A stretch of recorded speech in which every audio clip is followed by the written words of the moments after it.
Hello, ladies and gentlemen. Welcome back to World of Tanks for what was probably going to be a pretty lengthy video, as we're going to be talking about damage.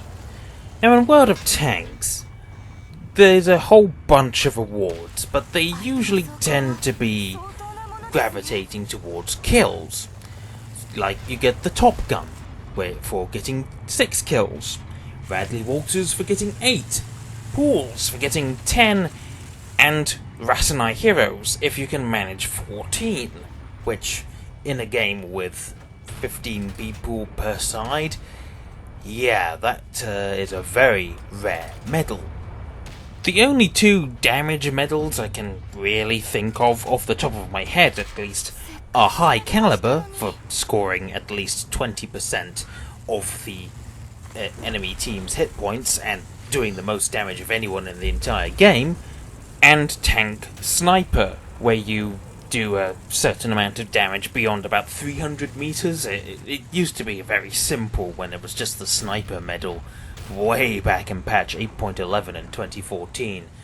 Tank Sniper is something I've rarely gotten, because I'm not usually shooting beyond 300 meters, but I've got a few, so yeah. But when it comes to doing just raw damage, doing the most damage of anyone, it's just really the High Caliber. You don't get awards for doing huge amounts of damage, it's just High Caliber. So there's often not really an impetus to get as much damage as someone can. It's just you trying to get as many kills as possible, because that's what you get medals for. But it's always nice to have a damage record to break. And my damage record is about 8 years old. Or was 8 years old, until I broke it recently. And here is the result screen for that match, played on the 14th of March 2015 in the ISU 152, back when it still had the venerable BL-10 troll cannon. 5,092 hit points of damage. It was a fairly uneventful game. I was stuck in one place of the map for pretty much the entire match, but, 5,000 damage, you can't really go wrong with that. Of course, for the ISU 152, 5,000 damage is pretty much rookie numbers. I don't remember if I ever came close to that again until I took my sort of hiatus from the game in 2018. So for 8 years, my record was 5,092 damage. So here we are, 8 years and 3 months later, and I finally have a tank that can match those numbers. This is the Tier 9 British tank destroyer, the Tortoise. It's big, it's slow, it's heavily armoured, and it has a 120mm gun that, on my build, can reload every 5.67 seconds. That means a damage per minute of somewhere above 3,380. This is a machine that excels at close range, but here on mines, I decided that I would just reverse into the bush behind me and just do some traditional tank destroyer stuff, and it's a pretty uneventful game for the most part. We've got this Leopard prototype here, and of course we've got this tiny little gap in between these two rocks, and since this is post-patch 9.16 accuracy, I miss that very easy shot, but then I don't miss the next one. And you can see the reload rate of this 120mm gun. The same gun on the Conqueror, the Tier 9 British heavy tank, takes 9.3 seconds on my build to reload. That's just an insane difference in rate of fire. The exact same gun, and it fires so much quicker here on the Tortoise. Which is odd, because the Tortoise was never ever fitted with this gun, and it probably never would have fit into the Tortoise anyway. The next minute or so is very uneventful. As we can see, we've lost the hill to the enemies, We're down by about 1.5, maybe 2,000 hit points, and we've lost 2 more tanks than they have. And unfortunately, I'm not going to get a whole lot more use out of this spot here, so eventually I'm going to decide to move up. Though not before trying to get a few pot shots at these heavy tanks on the hill, but well, there are no pot shots to be had, simply because they're just not presenting enough of a target.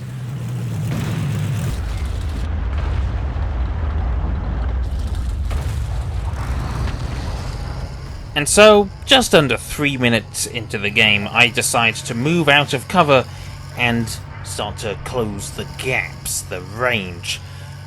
It's nice to be a tank destroyer as I start taking some unwelcome fire. The Leopard prototype that I'd been firing at earlier, getting a little bit of revenge on me, and the Manticore, who was up on the hill, managed to bounce off of me, trying to probably aim for my massive machine gun cupola on the top right of the vehicle. Massive glaring weak spot on this tank. Or tank destroyer, assault vehicle, whatever you want to call it. I've taken some brief cover behind this house to make sure that anyone on the hill doesn't get any bad ideas. After all, the side armor on the Tortoise is nowhere near as good as it is on the front.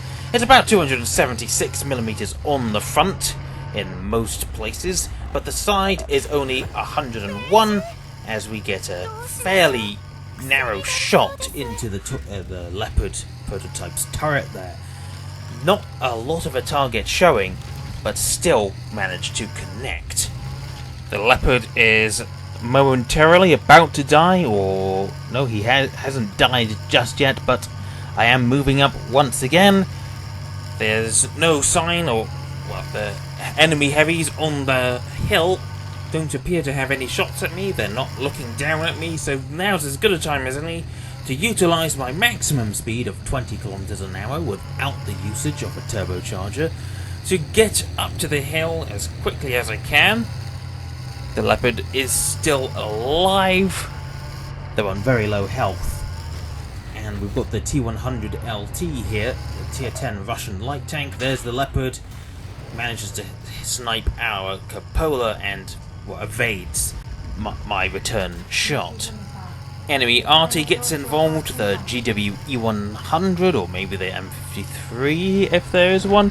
Well, there goes the Leopard, he's finally gone. It is the GWE-100, my mistake, it's only one arty in this game. And it's not quite a free avenue up onto the hill, as we've got the Jagdtiger on the back, so tank destroyer, palislade, whatever you want to call it back there. He's not looking at me. Get a nice shot in, track him, and just under 400 damage. He's gone unspotted, but I plant another shot into him, and then reverse, because I noticed that the Manticore is coming around, trying to get a shot into the side of me. I was paying attention to my map, reversed, and the Manticore, knowing that, well, he reverses back into cover himself. He's not alone up there. He's got the AMX-13-105, and I believe also up there is the Char Future 4, a very dangerous French medium tank. Carries 4 105mm shells in a auto-loading clip, but it takes 4 seconds for each shell to cycle. The Jagdtiger is dead, I believe, which means I do have a clear avenue up onto the hill, but I've got to try and rely on the T-100 light tank, who is not the greatest of players. There's the Manticore. Nope, sorry, it's the Czech VZ-51 heavy tank. He puts both shots into me, but does no damage, and then we've got the unwelcome sight of the French AMX-13-105. Managed to get a nice snapshot into him, and then there's the Manticore. However, it would appear that the AMX is now reloading, which means the Manticore is my next target, but I'm pinging the map now because, well, the arty's getting involved again. I need my T-100 to light tank to get involved, and fortunately he does. The Manticore did look like he was trying to run away down the hill. maybe engage the T-100. In the end, though, it didn't quite work, but I've lost a fair amount of health from that engagement.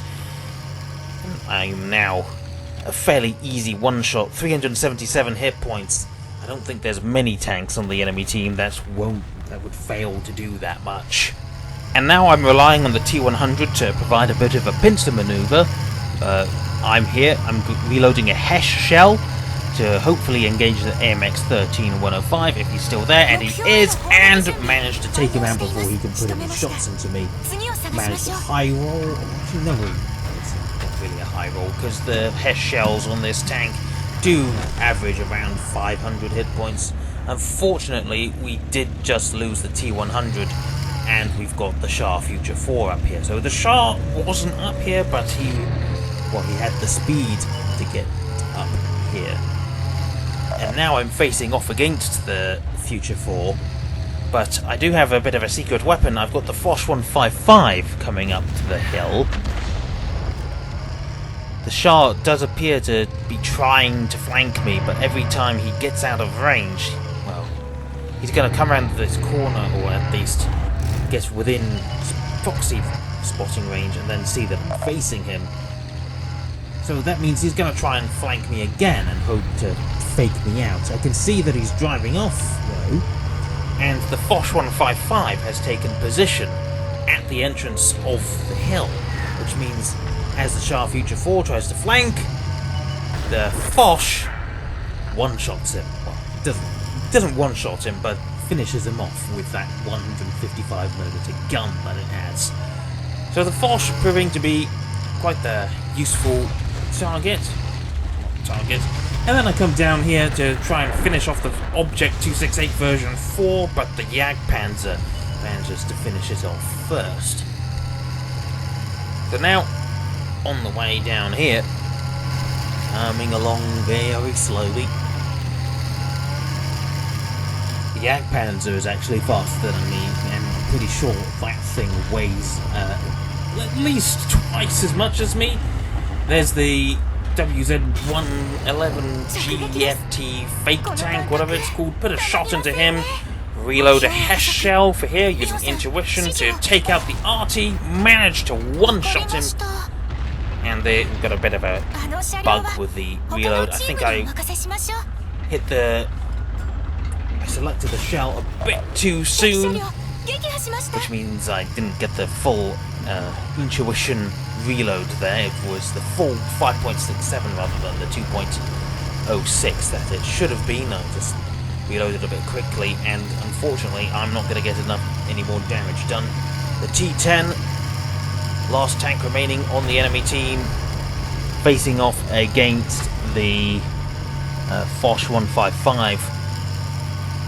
But the Jagdpanzer is going to get there in time, and he's going to put in the final blow. And there goes the T-10, and that is the game with about 4,000 damage, over 4,000 damage done that we can see. So, a first class mastery badge then, and with a couple of blind shots, it means I was able to get that total up to 5,026 damage. Just ever so slightly less than the 5,092 damage record that I achieved way back in 2015. That's still not a bad number of damage, and although for a Tortoise it's clearly not enough to get the ace tanker, but it was enough for me, and certainly enough to put myself firmly on the top of the leaderboards in this team. Poor old Foch 155, he only ended up, down there, 9th on the team, I think. Now, you need to keep in mind that I'm not an amazing player. I like to think that I'm amazing, I like to pretend that I'm super duper, but I'm just not. So, I realistically thought that the Tortoise would be the only tank that I would realistically get close to that damage numbers, until maybe I potentially get the Badger. Or if I have an amazing game in my FV4005, which I'm not going to play anytime soon, because I'm kind of broke. At the time I had this game, I was of the impression that I probably wouldn't reach these sort of damage numbers for a good long while. As you can see, this game occurred on the 3rd of June. I wouldn't have to wait that long. And I would achieve these numbers again in a completely unexpected tank. One that I wasn't enjoying at all.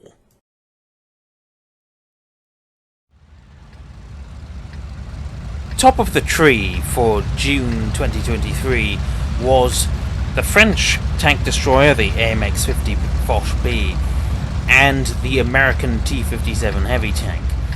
And I decided to follow top of the tree for once, and found myself going up the T-57 heavy line. And this is the penultimate tank in that line. The American Tier 9 heavy tank, quotation marks, air quotation marks with your fingers, the T-54E1. Once upon a time, this was a medium tank, and now it's a heavy for some reason. It's not a heavy. It's pretty sluggish, like a heavy, because they nerfed the speed, but it doesn't really have any other heavy characteristics. Sure, it hits quite hard. The 105mm auto-loading gun it packs a huge punch, but the armour is very unreliable. Sure, it might bounce some stuff from Tier 7s once in a while, but against Tier 8s and 9s, it is very unreliable, and I was hating this tank, and I'm still on the fence if I'll keep it. One of the things I hate about it is the very long reload time, and of course the lack of armour. And as such, I was playing this tank very cautiously. I'm sitting pretty here, but by the church, behind a bush, though I got spotted anyway by the T-25 pilot, and I'm hoping that the tanks will roll into my gun, but now they know I'm here, they're unlikely to do that. But if I wait long enough, eventually I'll pop off the map, and maybe they'll roll in front of my gun. But if it was entirely up to me, I probably would have sat here the entire game, as the Tiger 1 does roll in front of the gun, takes another shot, miss the final shell, and now I'm reloading for 32 seconds. And that's with the help of a case of Coca-Cola. Premium consumable. Now, something I do when I'm in an autoloader like this, every 10 seconds or so, I try to hit the F8 button and tell people how long I have left on my reload cycle. And I was fully intending to just come back here and sit by the bush again, but then the Progetto asks me for help, and suddenly this sort of changes the game for me, because I decide to rush into the gap here, and as you can see, there's not actually that many enemy vehicles here. Now, the Progetto does sort of block me a little bit by his reversing. It means I do unfortunately lose out on shooting at the T-25 pilot, but I do get the final blow into the Tiger 1 there. There's 3 Tiger 1s in this battle. 2 of them are dead already, and there's the other one. Managed to get 2 shots into him. Actually, no, only one. What the other one missed, and I decided to go for the reload on the final shot. We're only about 1,000 damage in. 1,000 damage is pretty average. Could be better. Still got about 20 seconds of reload left, and I'm deciding to move in because it turns out that there's no enemy tank destroyers over here. It's just the Tiger 1 that we saw. The majority of the enemy force in the factory, and there's the Conqueror. First shot goes high, but still plants it right in the side of the turret. Second shot hits the lower plate where I was aiming. Third shot, don't know where it went, but I don't think it actually hit anything. And then enemy Artie gets spotted. He takes a hit, and then I finish him off with the final shell in my magazine, and now reloading again. At the minute, the enemy, they've got a couple of tanks at the cap. Well, the T-30 is actually the only tank at the cap. I can't actually get a clear shot on him. But then the enemy AMX M451 is going to try and get to the cap as well, and that is a strategic blunder. I think that's him, you can see just there.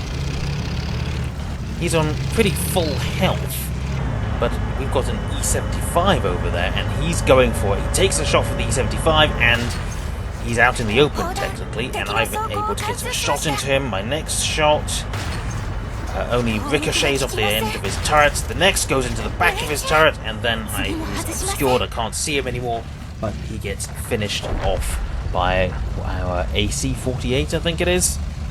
AC-46. Reloading again. There's the Conqueror. Vision obscured, I can't see him, and now I start typing. I'm someone who can't touch type. I have to look at the keyboard, so whilst I'm typing, whereas the T-34-3, he actually pops up, and I know that I can actually clip this guy, more than likely. I do about 1,600 damage in a clip, and now that he's taken a hit from something, I can easily finish him off with 3 shells. And I'm going to do something that I don't like doing, firing on the move at the T-34-3, who actually managed to show some of his hull, and it actually connects. Unfortunately, Artie finishes him off, but now I've got a pretty nice amount of damage. I can't quite tell what it is on the preview window I've got here, but it's definitely somewhere around 3,000 plus damage. There's the Conqueror again, but zooming out, and I can see that it's actually quite well hidden. I want to try and get closer, but then the enemy Progetto appears, and the Conqueror is able to put another shell into me, and I get very lucky, track him briefly, he repairs, but then my next shell, I think it went straight back into the same place where the first shell hit, and kill the Conqueror. Reloading again with 11 shells of standard ammunition left. There's plenty of ammo to finish off. T-25AT is not spotted yet, but this game is more or less over. We know where the Progetto is. Our Progetto finds the T-25, who's going to get blasted by the UDES as well, and I have, with less than 10 seconds of reload left, decided to just go for it. The T-25 has been wiped out. It's just the Progetto left. I decided to go over the hill. I don't know why. I probably should have wasted a bit less time by going around, but in the end, didn't make too much of a difference. Come down, 1 shot, and 2 shots, and I finish off the Progetto. And that, ladies and gentlemen, is 5,525 damage.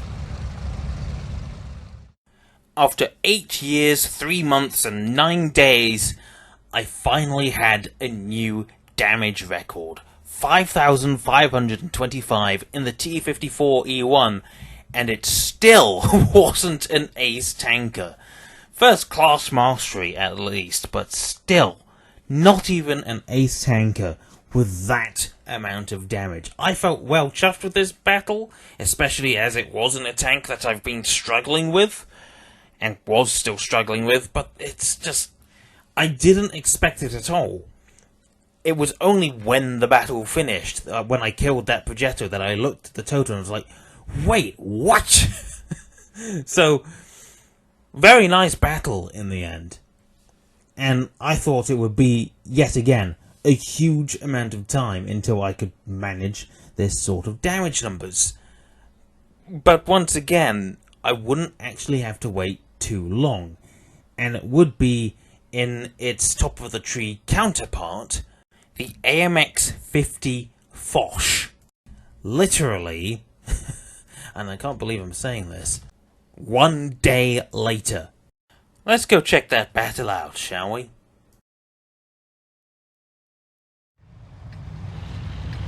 Just like with the T-54E1, the 50 Foch is something I've been struggling with. Not too much, it's workable, and it's much better. I've been having a much better time in it than I was in its Tier 8 counterpart, the AMX AC-48, which, with the 150mm autoloader, is just painful. And even with the 100mm gun, is still just painful. Yeah, that was not a fun tank to play. But the Foch hasn't been too bad, but it's something you can't go hull down in, especially, well, you can see those massive weak spots on top. We've got a rangefinder and a machine gun turret. Massive weak spots.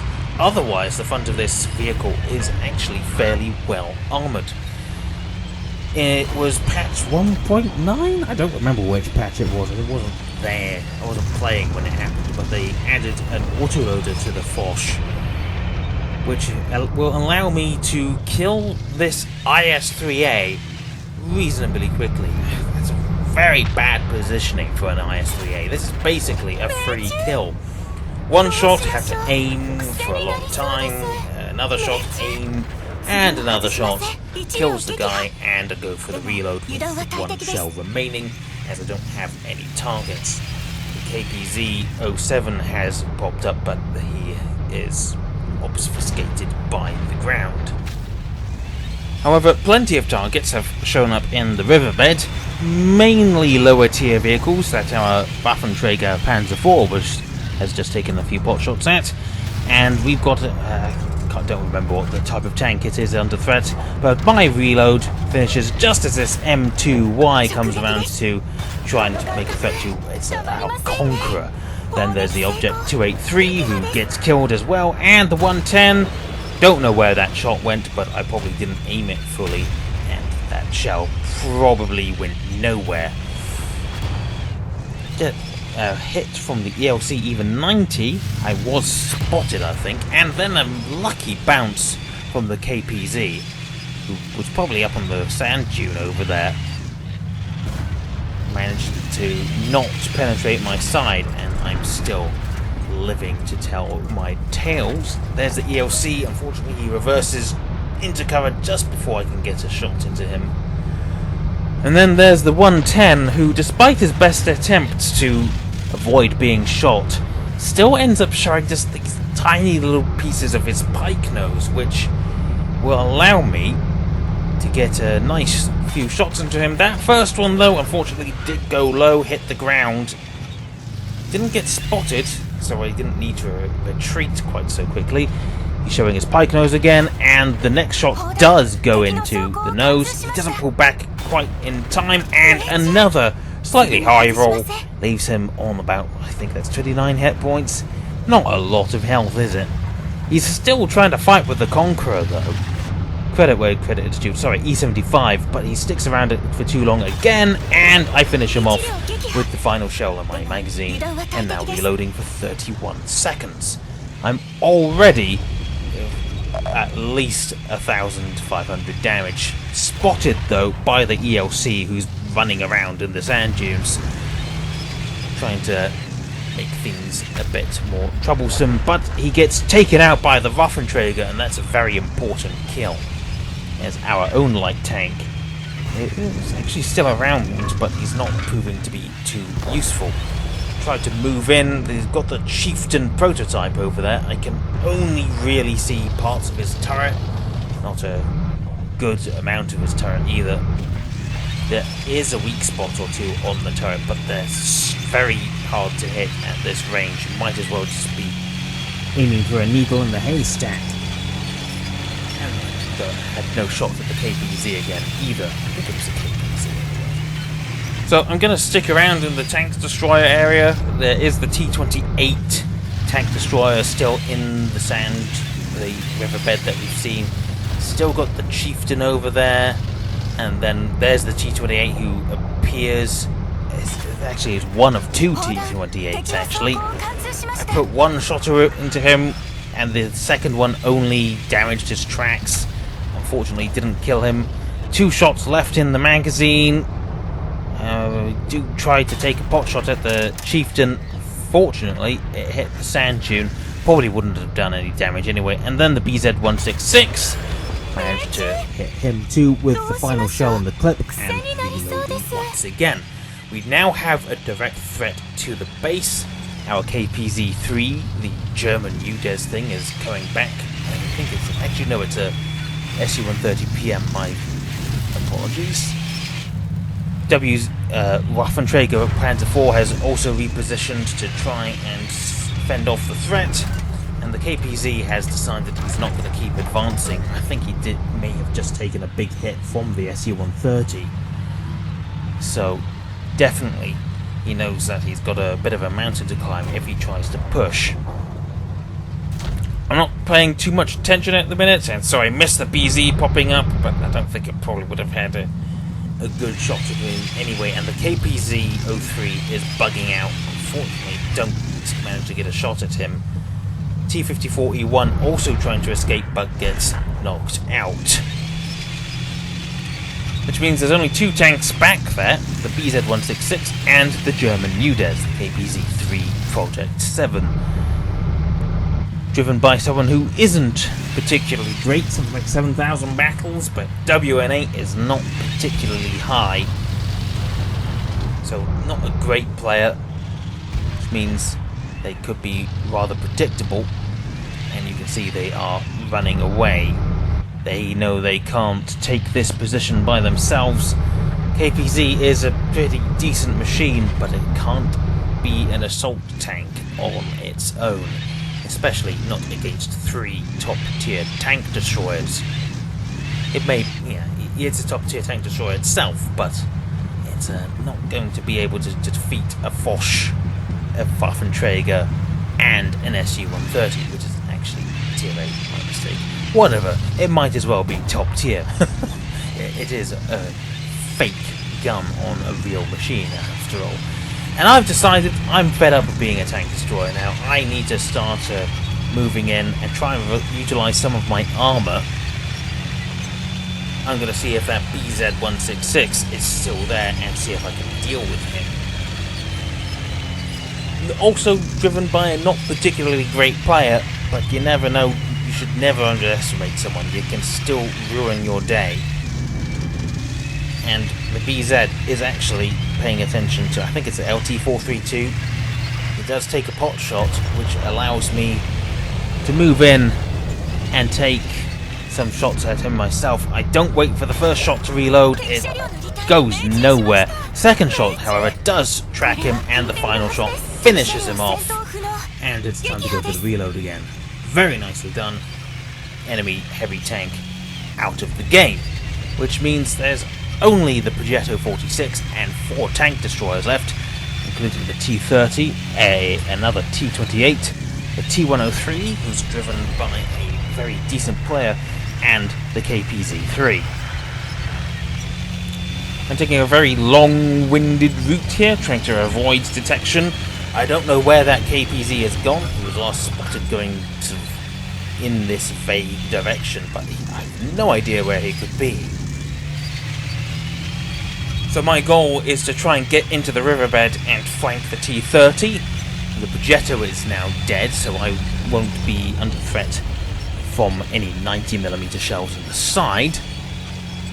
And the Foch is pretty quick, especially with the top Sora engine, 1000 horsepower engine that is. Does about 50 kph, and the KPZ-3 has been spotted. The T-30 is paying attention to the E-75 in front of him, which is going to be his downfall. He's probably not looking at his map. Did briefly spot the T-28, and T-30 is doomed. However, I do take a shot in the back from the KPZ, who actually had a very nice shot at me there. That's the first damage I've taken in this game, and I'm going for the reload again, fully intending to finish him off. The T-103 is being hounded by our team on the sand dunes, and the KPZ, well, I was hoping that I would be able to finish him off fully, and I noticed that at this point that I've got 5 kills. I want the top gun, and then, unexpectedly, take a shot at the side from the T-28. That's the only damage this T-28 did in the entire game, I think. Unfortunately for him, he's facing me, and with a nice shot at his lower plate there, I managed to kill him in 3 shots, and I decided not to go for the reload. KPZ now on one-shot health, 207. The only way I would fail to kill him if I bounce or I could try and ram him. But I want to try and finish him off with the shot here. And there he is. Does get one final shot into me, but I had the hit points, and there we go, finish him off. And it's at this point that I looked at the damage total, 6,119. My all-time damage record. And there is finally an ace tanker, plus the top gun, plus the tank sniper, plus the high caliber. Ever since I came back to the game, for the brief moments in 2022, and for the much longer moments here in 2023, I've only, at least as far as I can remember, aced 2 tanks. This being one of them, the other being the T-34-85, which was a bit surprising. Doing 6,000 damage in the AMX-50 Foch was something I never expected to do, because it's not a vehicle that I particularly enjoy playing, and it's something I've not really figured out how to play. And as much damage as I've done, it's not enough to beat my experience record that I got in the Tiger P back in that game in 2015, where I got my one and only Pools medal. I do have the T-57 Heavy now, and in only my second game in it, I did 5,656 damage. So it's only a matter of time, I reckon, before my my damage record falls, well, rises again, potentially into the 7,000s. But it's been a few days, and, well, it might not happen for a while yet. But regardless, 6,000 damage, that's something I'm pretty proud of. Take care until next time, folks. Good night.